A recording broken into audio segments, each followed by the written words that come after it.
os caminhos concretos da expertise jurídica, entregando a vanguarda do direito superior na prática. Acesse institutoieja.com.br e transforme-se. IEJA. Ensinar é o que fazemos direito.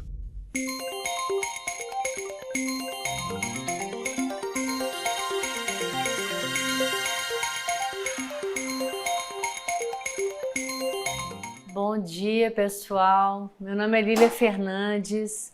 Vamos começar a semana, com esse curso prático de Direito Eleitoral aqui do IEJA. É um prazer estar com vocês. Tenho aí 18 anos de justiça eleitoral, acompanhando a legislação, a jurisprudência, todas essas mudanças, Como é um desafio para nós, operadores do direito, também acompanhar todas essas mini-reformas eleitorais, E hoje estamos aqui para abordar um tema que é de suma importância para os partidos políticos e para os candidatos e advogados. Por quê? A prestação de contas de campanha, ela se tornou um processo jurisdicional desde 2009 e a cada ano que passa exige uma maior profissionalização dos operadores. Por quê? Temos o momento da prestação de contas que ocorre agora simultaneamente à campanha eleitoral e depois temos as repercussões dessa prestação de contas, ou seja, caso haja irregularidades na arrecadação e nos gastos de campanha, os partidos e candidatos poderão sofrer investigação judicial eleitoral, a representação prevista no artigo 30A da Lei 9.504. Então é muito importante que a contabilidade eleitoral seja feita dentro das regras. Então vamos tentar hoje, no que me tange, no que eu fui convidada para falar, sobre as orientações preliminares e sobre a arrecadação de recursos. Primeira coisa que vocês têm que saber é a legislação que vai reger essa parte do processo eleitoral, que é a Lei 9.504 de 97, que regula as eleições no país, a resolução do TSE número 23.607 de 2019, que vai tratar especificamente da prestação de contas, e todas as normas e instruções eleitorais estão disponíveis no site do TSE. E também há uma resolução que ainda não foi editada agora em 2022, mas haverá uma norma que vai tratar especificamente do limite de gastos para os candidatos. Eu trouxe para vocês, aqui tratou aí, em 2018, o TSE sempre edita essa norma do limite de gastos. Vamos lembrar que ele é fixado de acordo com a população e ele é feito para dar um maior equilíbrio nas campanhas eleitorais, para que não haja uma disparidade muito grande entre os gastos para o mesmo cargo em disputa. E também trazemos aí a resolução 23.571 de 2018, que ela regula a atividade partidária no país. Bom, primeiro ponto, o artigo 4º da Lei das Eleições fala que poderá participar das eleições o partido que, até 6 meses antes do pleito, tenha registrado seu estatuto no Tribunal Superior Eleitoral, conforme disposto em lei, e tenha, até a data da convenção, órgão de direção constituído na circunscrição de acordo com o respectivo estatuto. Vejam bem, então, que para ter candidatos no determinado estado, tem que haver um órgão, seja provisório, aquela comissão provisória, seja um diretório regional constituído naquele estado ou no Distrito Federal. Então, requisitos aí, preliminares, registro ativo na Justiça Eleitoral, tudo em ordem lá no Sistema de Gerenciamento de Informações Partidárias da Justiça Eleitoral, SGIP, identificação dos dirigentes no SGIP da Justiça Eleitoral, nome completo, cargo em exercício da composição partidária, indicação correta do CPF, título de eleitor. E eu trouxe para vocês aí a Instrução Normativa da Receita Federal 1863 de 2018, que também deve ser consultada nessa questão aí de CNPJ, porque todos os partidos e candidatos têm que ter esse CNPJ específico para o período eleitoral. Na resolução 23.571 de 2018, disciplina, como eu disse, ela não é uma resolução eleitoral, mas ela disciplina o funcionamento partidário, O artigo 35 vai falar o seguinte: o órgão de direção nacional ou estadual deve comunicar ao respectivo Tribunal Eleitoral no prazo de 30 dias contados da deliberação, por meio do sistema específico da Justiça Eleitoral, a constituição de seus órgãos de direção partidária estadual e municipais, o seu início e fim de vigência, nomes e números da inscrição no cadastro das pessoas físicas, o CPF, e do título de eleitor dos respectivos integrantes, bem como as alterações que forem promovidas para anotação. E por que é que nós estamos falando isso? Porque se esse órgão não estiver devidamente constituído ou ele estiver cancelado por conta de irregularidade ou ausência de prestação de contas anuais, ele pode também ser suspenso. Tá? Então, essa norma, no parágrafo 10, vai falar o seguinte: no prazo de 30 dias da anotação a que se refere o caput, o partido político deve informar ao Tribunal Regional Eleitoral os números de inscrição no Cadastro Nacional da Pessoa Jurídica, o CNPJ, dos órgãos de direção estaduais e municipais que houver constituído. Então, assim que os órgãos forem constituídos na circunscrição, tem que providenciar a questão do CNPJ e fazer essa comunicação, né? E aí, essa norma estava com a instrução da Receita Federal aí desatualizada, né? Era uma norma de 2016. Eu consultei recentemente e o que está em vigor é essa instrução aí, 1863 de 2018 da Receita Federal. Então, muita atenção, são providências preliminares para a regularidade dos atos e também da atividade financeira do partido. A regularidade dos registros cadastrais do partido são requisitos para a apresentação da prestação de contas da Justiça Eleitoral, a emissão do requerimento de abertura de conta bancária eleitoral e a emissão de recibo de doação de prestação de contas anual. Então vejam vocês a importância dessas questões preliminares, né, como questões prévias mesmo para a prestação de contas. A verificação da regularidade partidária vai ser feita por meio da consulta ao SGIP, que é o Sistema de Informações Partidárias da Justiça Eleitoral. Estou disponibilizando para vocês aí o caminho eletrônico para que vocês possam ter acesso aí a essa consulta, né, onde vai ser possível verificar se determinado órgão ou diretório está regular na Justiça Eleitoral, nos registros eleitorais, né? Para fazer a regularização desses dados cadastrais, né, temos que fazer a análise da competência, que é a competência para anotação dos diretórios municipais do TRE, a direção estadual e dos estaduais também, tá, gente? A direção estadual do partido deve requerer no TRE a alteração dos dados cadastrais do partido, que é o que está previsto aí na Resolução 23571 de 2018. Deve ser requerida essa regularização pela direção partidária na unidade cadastradora da Receita Federal, com jurisdição na sede do partido. E vejam aí, a instrução normativa da Receita prevê o seguinte: artigo 4º, parágrafo 7º.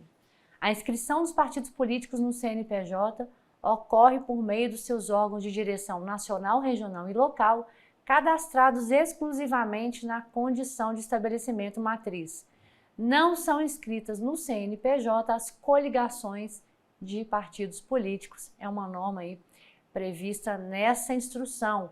Lembrando, mais uma vez, que não existem coligações proporcionais mais, né? A gente está no pleito de 2022 em que só existem coligações majoritárias. O que nós temos para esse ano são as federações partidárias. Então, o partido que tiver aí unido em federação partidária, que vai estar unido em todos os níveis federativos, tem que observar as mesmas normas que os partidos observam, porque as federações elas atuam como se fosse um único partido a partir do seu registro no TSE. Atenção, né? Partidos inadimplentes com a apresentação das contas anuais. E aqui vamos lembrar, os partidos políticos têm o dever constitucional de prestar contas à Justiça Eleitoral. Existem as contas anuais, que são aquelas prestadas todos os anos, né? As contas do partido político, mas hoje nós estamos tratando das contas eleitorais ou das contas de campanha. Só que a inadimplência do partido lá naquelas contas anuais pode gerar reflexo agora no período eleitoral, como a gente vai ver. Eu vou mostrar para vocês. Partido sem CNPJ declarado à Justiça Eleitoral também vai ter problemas com a prestação de contas. E a questão lá da inadimplência nas contas anuais é a suspensão da anotação do partido, segundo a resolução 23571. Artigo 54A da resolução. Serão precedidos de processo regular que assegure a ampla defesa, nos termos do artigo 28, parágrafo 1º da Lei 9.096 de 95 e das disposições específicas do presente capítulo, inciso 2. A suspensão da anotação de órgão partidário estadual, regional, municipal ou zonal. Diretório zonal ele existe aqui no Distrito Federal, né? Porque nós não temos municípios. Então, nós chamamos de diretórios zonais. Quando decorrente do trânsito em julgado da decisão que julgar não prestadas as contas de exercício financeiro ou de campanha eleitoral. Pessoal, então é o seguinte, caso o partido ou o diretório, seja ele qual for, esteja inadimplente, não tenha prestado contas anuais ou de campanhas pretéritas, ele poderá ter aquele órgão suspenso. E isso vai implicar na impossibilidade de lançar candidatos naquela circunscrição e, consequentemente, né, vai inviabilizar também a prestação de contas, né? E aí o que é de interessante nessa norma é que na ADI 6032, o ministro Gilmar Mendes, que foi o relator, ele decidiu que esse cancelamento não é automático, ou seja, o partido está inadimplente na prestação de contas, tem que ter um processo específico de regularização, né? Ou melhor dizendo, visando ao cancelamento dessa anotação, tá? Então, a penalidade de suspensão do órgão partidário, conforme está previsto aí na cautelar na ADI 6032, fala que a penalidade somente pode ser aplicada após decisão com trânsito em julgado decorrente de procedimento específico de suspensão de registro nos termos do artigo 28 da Lei dos Partidos, que é a Lei 9.096 de 95. Prestar contas à Justiça Eleitoral é obrigatório, é um mandamento constitucional, é um dever de todo partido em todos os seus níveis, né? Então, destaco aí contas anuais versus contas eleitorais ou contas de campanha, cada um com a sua disciplina própria. Contas anuais, lei dos partidos, contas de campanha, disciplina na lei das eleições. E a resolução 23571, que é de consulta obrigatória também por todos nós. Bom, a resolução 23604 de 2019, que já é uma instrução eleitoral, né, traz normas do processo eleitoral, prevê o seguinte: transitada em julgado a decisão que julgar as contas não prestadas, os órgãos partidários podem requerer a regularização da situação de inadimplência para suspender as consequências previstas no artigo 47. Esse requerimento de regularização pode ser apresentado pelo próprio órgão partidário ou pelo órgão hierarquicamente superior, ou seja, o Diretório Nacional pode postular a regularização, né, da situação cadastral dos seus diretórios estaduais e municipais. Deve ser autuado na classe regularização da omissão de prestação de contas anual partidária, consignando-se os nomes dos responsáveis e distribuído por prevenção ao juiz ou relator que conduziu o processo de prestação de contas ao qual ele se refere. Também deve ser instruído com todos os dados e documentos que deveriam ter sido apresentados à época da obrigação de prestar contas a que se refere o requerimento. E não vai ser recebido com efeito suspensivo, ou seja, todos os documentos que deveriam ter instruído a prestação de contas no prazo regular têm que ser apresentados no momento da regularização. Bom, passando agora à questão do fundo eleitoral, nós sabemos que o fundão hoje, né, o Fundo Especial de Financiamento de Campanha, é a grande fonte de arrecadação dos partidos depois da proibição de doação pelas pessoas jurídicas. Então, o valor total do fundo neste ano é de 4.961.519.777 e representa a maior soma de recursos já destinada ao fundo desde a sua criação em 2017. E eles foi distribuído entre os 32 partidos registrados no TSE com base em alguns critérios específicos. Nós sabemos que o Partido Novo novamente renunciou ao recebimento desse fundo, então houve aí uma distribuição, na verdade, entre os partidos remanescentes. E eu indico para vocês aí a portaria 589, de 20 de junho de 2022, lá do TSE, que vai trazer um anexo no qual estão especificados os valores que serão destinados a cada partido. Cabe a cada legenda estabelecer os critérios para a distribuição interna dos recursos que receber do fundo eleitoral, desde que cumpridos todos os requisitos definidos pela legislação eleitoral, como, por exemplo, a cota de gênero de 30% dos recursos destinados às candidatas mulheres. E quando eu falo mulheres, estou falando tanto de mulheres no critério biológico como a questão trans, né? As mulheres trans. Isso já está definido também em consultas do TSE. Então, tem essa prerrogativa aí de concorrer, inclusive, com seu nome social na condição de candidata feminina. Tá? Trago essa curiosidade aqui para vocês, que é um grande avanço aí nessa política afirmativa, né, da não discriminação no processo eleitoral. E aos postulantes negros, os recursos deverão ser distribuídos na mesma proporção entre os candidatos do partido. E os critérios deverão ser divulgados na página do TSE. Então, observando, gente, partido tem autonomia para distribuir, de acordo com critérios políticos, aí, né, de conveniência política, os recursos do fundo eleitoral. Mas tem que observar os 30% da cota de gênero e a proporcionalidade das candidaturas negras. Bom, no artigo 16D da Lei das Eleições, nós temos os critérios de distribuição do fundo eleitoral, que é 2% divididos igualitariamente entre todos os partidos com estatutos registrados no TSE, 35% divididos entre os partidos que tenham pelo menos um representante na Câmara dos Deputados, na proporção do percentual de votos por eles obtidos na última eleição geral para a Câmara dos Deputados, 48% divididos entre os partidos na proporção do número de representantes na Câmara dos Deputados, consideradas as legendas dos titulares, tá? Então, esse inciso 3 aí é o seguinte, divisão de acordo com a bancada, né? Quem tem a maior bancada, esses 48% aí vai ser proporcionalmente distribuído. E 15% divididos entre os partidos na proporção do número de representantes no Senado Federal, consideradas as legendas dos titulares. O tribunal já esclareceu que o repasse dos valores do fundo só será feito após as siglas apresentarem os critérios para a distribuição do dinheiro, ou seja, os diretórios têm que apresentar os critérios em que vão ser utilizados na distribuição do fundo eleitoral.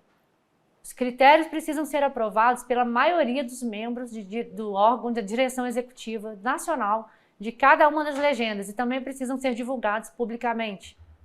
Esses valores devem ser usados exclusivamente para financiar as campanhas eleitorais e depois deverão ser declarados na prestação de contas. Os valores não utilizados precisam ser devolvidos para o Tesouro Nacional.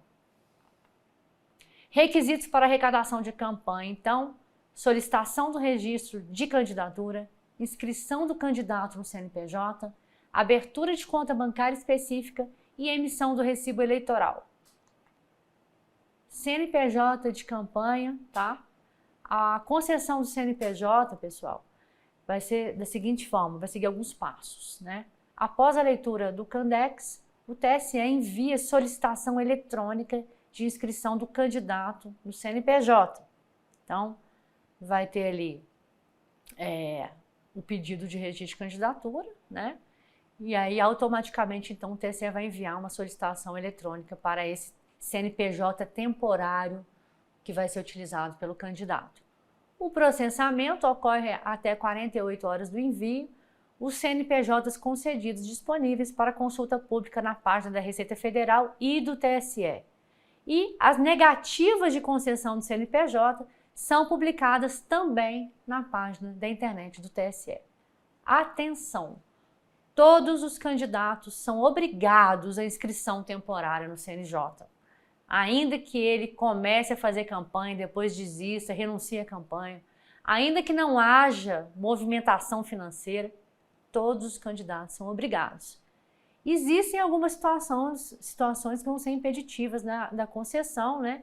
Isso deverá ser observado aí nesse procedimento, para que o partido ou o candidato possa regularizar a tempo aquele documento, aquela providência faltante para regularizar o seu CNPJ, que é, como eu disse, requisito essencial.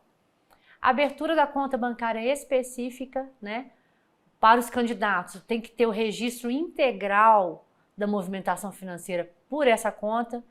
É vedada a utilização de conta bancária pré-existente, abertura com CNPJ atribuído pela Receita Federal e no prazo de até 10 dias contados da concessão do CNPJ, ou seja, abertura da conta bancária nesse prazo aí, até 10 dias após a concessão do CNPJ.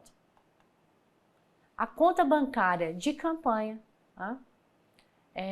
tem algumas peculiaridades, então tem que ter uma conta bancária distinta para a utilização dos recursos do fundo partidário. Aqui lembrando, fundo partidário, regulamentado pela Lei 9.096 de 95. O fundo partidário tem algumas outras destinações, como, por exemplo, a manutenção da sede dos serviços do partido, né? A transferência para a Fundação de Doutrinação Política. Mas o fundo partidário também pode, uma parte dele também pode ser destacado para as candidaturas. Então, para isso, tem que ter uma conta distinta para a movimentação dos recursos de fundo partidário. A abertura da conta não se aplica para municípios sem agência bancária ou posto de atendimento bancário, tá? E aí eu trouxe para vocês um link para a consulta dos estabelecimentos bancários em todos os municípios do Brasil. Bom, em relação aos partidos, né, falamos no outro slide dos candidatos. Partidos, abertura de conta com CNPJ próprio, né? Aí, artigo 8º da Resolução 23.607 é obrigatória para os partidos e para as candidatas ou candidatos abertura de conta bancária específica na Caixa Econômica Federal ou no Banco do Brasil ou outra instituição financeira com carteira comercial reconhecida pelo Banco Central. O prazo de abertura da conta eleitoral até 15 de agosto. Recursos do fundo partidário devem ser aplicados na conta específica, como a gente já comentou. Conta bancária também específica para a movimentação de recursos privados de campanha, pela candidata ou pelo candidato, no prazo de 10 dias contados da concessão do CNPJ pela Secretaria da Receita Federal, e os partidos até o dia 15 de agosto, caso não tenham aberto a conta permanente para doações de campanha. A abertura de conta é uma obrigação, ainda que não haja arrecadação, movimentação de recursos financeiros, né? As candidatas e candidatos a vice e suplente não são obrigados a abrir uma conta bancária específica, mas se abrirem, os extratos bancários, né, dos candidatos a vice e suplentes deverão compor futuramente a prestação de contas dos titulares. Então aqui a gente tem uma exceção à obrigatoriedade da conta bancária relativamente aos candidatos a vice e aos suplentes. Algumas exceções aqui então, pessoal, né, a esse dever de abrir a conta. Ela não se aplica às candidaturas em circunscrição onde não haja agência bancária ou posto de atendimento bancário. Tá? Também não se aplica a exigência naquela candidatura, né, cuja candidata ou candidato renunciou ao registro, desistiu da candidatura, teve o registro indeferido ou foi substituído antes do fim do prazo de 10 dias a contar da emissão do CNPJ de campanha. desde que não haja indícios da arrecadação de recursos e realização de gastos eleitorais. Então vejam bem, candidato renunciou à campanha, desistiu, teve registro indeferido, a regra é a obrigatoriedade da conta. Ela só vai ser excepcionada se essa renúncia, se esse indeferimento ocorrer dentro do prazo dos 10 dias posteriores à emissão do CNPJ. Os bancos deverão acatar o pedido de abertura em até 3 dias. Conta eleitoral não pode ter cobrança de taxa de abertura e depósito mínimo. Somente haverá depósitos identificados e os extratos eletrônicos devem ser enviados mensalmente à Justiça Eleitoral. Atenção, pessoal! O uso de recursos em campanha sem o trânsito prévio nas contas bancárias específicas de campanha é motivo para posterior desaprovação das contas. Essa irregularidade é considerada grave. Todos os recursos têm que ser as doações por meio das contas, né? E depois integrarem a prestação de contas. E aí, se for comprovado aí essa ausência de trânsito, pode ficar caracterizado aí um caixa 2, né? Um abuso do poder econômico por conta de recursos aí que transitaram fora das contas. Isso é considerado abuso do poder econômico em alguns casos e pode gerar, numa futura representação ou investigação, o cancelamento do registro de candidatura ou a cassação do diploma do candidato eleito. Recibos eleitorais, tá?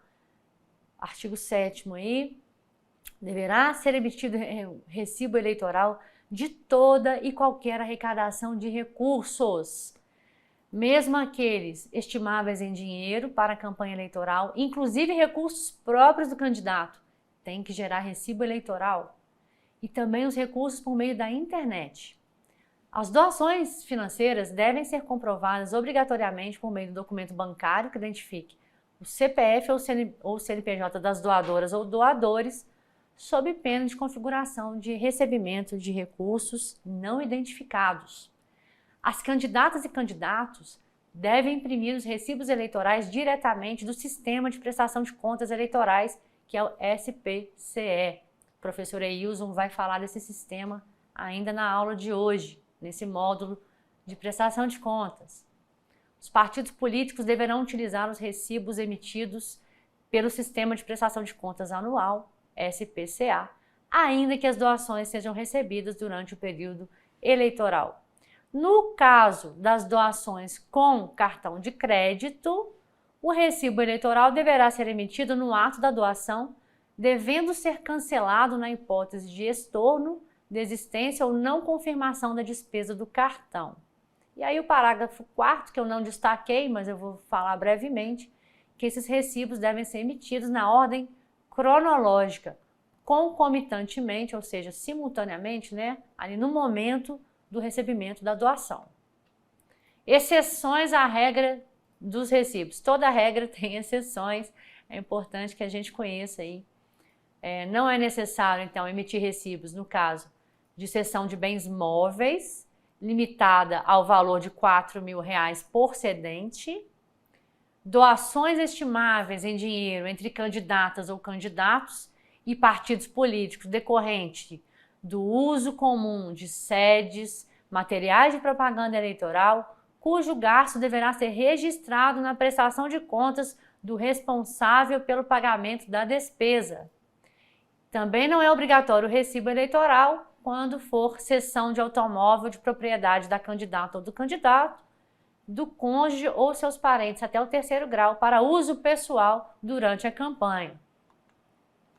As espécies de recursos de campanha, o que vai poder, quais são as fontes de doação eleitoral, o que é que financia a nossa democracia hoje, né? Então nós temos recursos financeiros, recursos estimáveis em dinheiro, que são bens e serviços avaliados pelo valor de mercado, bens e serviços fornecidos pelo próprio candidato ou por terceiros. Estimáveis em dinheiro do próprio candidato tem uma peculiaridade, desde que esse bem ou serviço integre o patrimônio do candidato antes do registro de candidatura. E de terceiros deve ser produto de suas atividades econômicas. Então, por exemplo, você vai receber aí um bem estimável em dinheiro consistente, por exemplo, numa confecção de santinhos eleitorais. Isso tem que ser produto da atividade econômica da sua doadora. Então, de nada adianta, né, uma padaria fazer uma doação estimável em santinhos eleitorais, porque isso não é o objeto social da padaria, tá certo? São algumas observações que devem também ser obrigatoriamente conhecidas e observadas aí nessa arrecadação de campanha. As origens dos recursos podem ser dos próprios candidatos e devem integrar o seu patrimônio antes do registro de candidatura, doações de pessoas físicas, não existem mais de pessoas jurídicas, e provenientes do recurso, do fundo partidário, do fundo eleitoral, doações por parte de partidos, de candidatos, comercialização de bens ou eventos, rendimentos de aplicações financeiras, né? E eu trago para vocês aí o rol de doações vedadas, ou fontes vedadas, né? Não podem ser provenientes de entidade de governo estrangeiro, órgão da administração pública direta e indireta, ou fundação mantida com recursos públicos. Não pode ter recurso público em campanha, pessoal, tá? O único recurso público permitido em campanha é o proveniente do fundo partidário e do fundo eleitoral. Concessionário ou permissionário de serviço público também não pode doar. Entidade de direito privado que receba, na condição de beneficiária, contribuição compulsória em virtude de disposição legal. Entidade de utilidade pública, entidade de classe ou sindical. Sindicato não pode doar, né? Nem entidade de utilidade pública. Pessoas jurídicas sem fins lucrativos que recebam recursos do exterior. Entidades beneficentes ou religiosas. Entidades esportivas. Organizações não governamentais que recebam recursos públicos e organizações de sociedade civil de interesse público. São fontes vedadas. Uma vez que fique caracterizada a doação por uma dessas entidades, isso pode gerar futuramente uma representação, uma AIGE, e pode resultar na cassação do candidato eleito. Empréstimos pessoais, contratação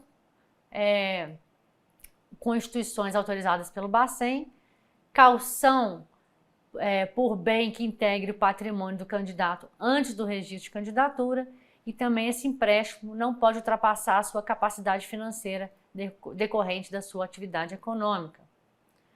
As doações pela internet tem que ter identificação do doador com CPF, emissão de recibo eleitoral, e podem ser utilizados terminais de captura de cartão. Os limites de doação por pessoa física. O terceiro, né, só pode doar até 10% do seu rendimento no ano anterior ao da eleição, tá? Isento aí da declaração de imposto de renda, pode doar até 10% sobre o seu limite da isenção. Não se aplica o limite para doações de bens móveis ou imóveis no valor até R$80 mil. É aquela doação estimável, aí não vai incidir o limite de 10%. Né? As doações, como é que vai ser apurado esse limite? Apuração pela Receita Federal até julho do ano seguinte, né, pessoa física. Pode haver uma representação eleitoral contra o próprio doador, isso é importante. A gente está falando aqui de representações ou investigações contra os partidos e candidatos.